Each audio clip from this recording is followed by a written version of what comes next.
A ceasefire is a temporary pause in fighting, a momentary halt in the chaos of war. It's an agreement to stop attacks, but it doesn't signify the end of the conflict. The underlying issues remain unresolved. It's a fragile moment of quiet, offering a brief chance for humanitarian aid and for families to breathe. During this time, essential supplies can reach those in desperate need. The recent Israel-Hamas ceasefire is just such a pause, negotiated by international mediators to de-escalate violence. These mediators work tirelessly behind the scenes to bring both sides to the table. For civilians, it's a mix of relief and anxiety. The silence is welcome, but trust is thin. They live in constant fear that the fighting could resume at any moment. Ceasefires allow the wounded to reach hospitals, families to reunite, and communities to begin the slow process of healing. They also provide a chance for the dead to be buried with dignity, offering some closure to grieving families. Yet any violation can shatter the truce and reignite violence. The situation remains extremely volatile. The world watches, hoping this pause holds, while attention turns to the scale of destruction. The international community remains on high alert.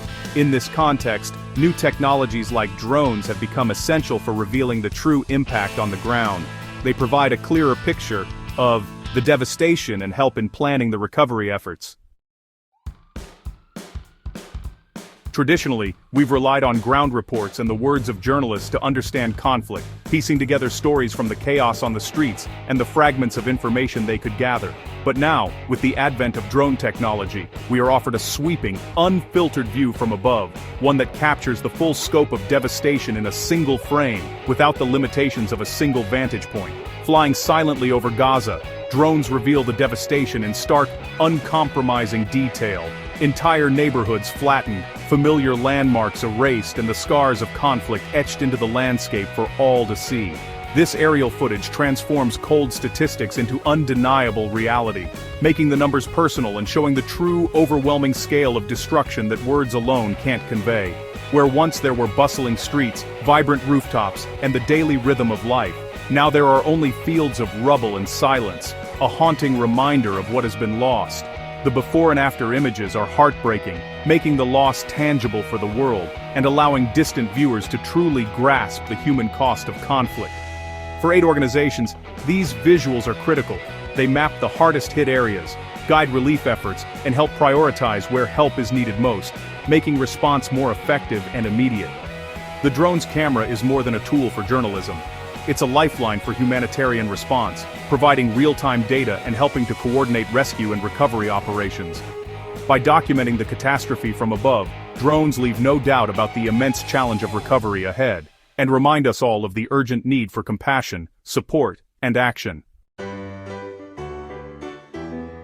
Drone footage over Gaza shows a city transformed into ruins, gray expanses where homes, schools, and markets once stood. Residential towers are hollowed shells, streets are buried under debris, and entire blocks have collapsed. The destruction is widespread, not limited to a few targets, but radiating through neighborhoods. Every image is a stark reminder. The urban landscape has been fundamentally altered. Experts say it will take years just to clear the rubble before rebuilding can begin. These images are not just of broken buildings, they are silent testaments to shattered lives.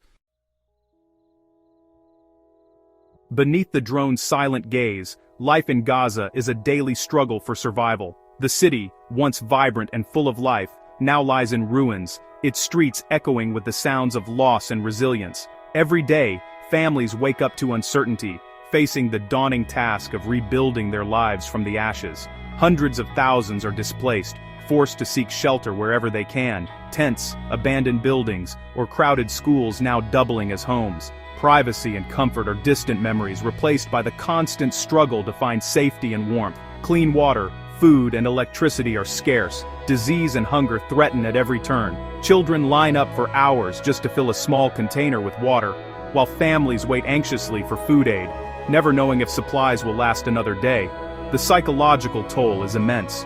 Children traumatized, families grieving, hope in short supply. The scars of war are not just physical, but emotional, leaving deep wounds that may take generations to heal. Every ruined building is a lost home. Every cratered road blocks aid and ambulances. The destruction is not just of infrastructure, but of memories, dreams, and the very fabric of community life. The destruction cripples daily life and the economy, leaving people dependent on outside help. Jobs have vanished, businesses are gone, and families must rely on humanitarian aid to survive. The ceasefire brings relief, but for those on the ground, the crisis is far from over. The fear of renewed violence lingers, and the path to recovery is long and uncertain. The drone footage is a stark reminder of the mountain that remains to be climbed. Amidst the devastation, the people of Gaza continue to endure, holding on to hope for a future where peace and normalcy might one day return. Drone footage does more than document destruction. It bears witness, providing undeniable proof of the reality on the ground. These images cut through misinformation, holding the world accountable and informing humanitarian response. They serve as evidence for human rights investigations and as a permanent record of loss. The challenge now is to turn this witness into action, clearing rubble, rebuilding, and restoring hope. True recovery means more than reconstruction. It requires addressing the roots of conflict and investing in lasting peace. The silence of the ceasefire must be filled with dialogue and empathy, not renewed violence. The world has seen the devastation. Now it must help Gaza build a future from the ruins.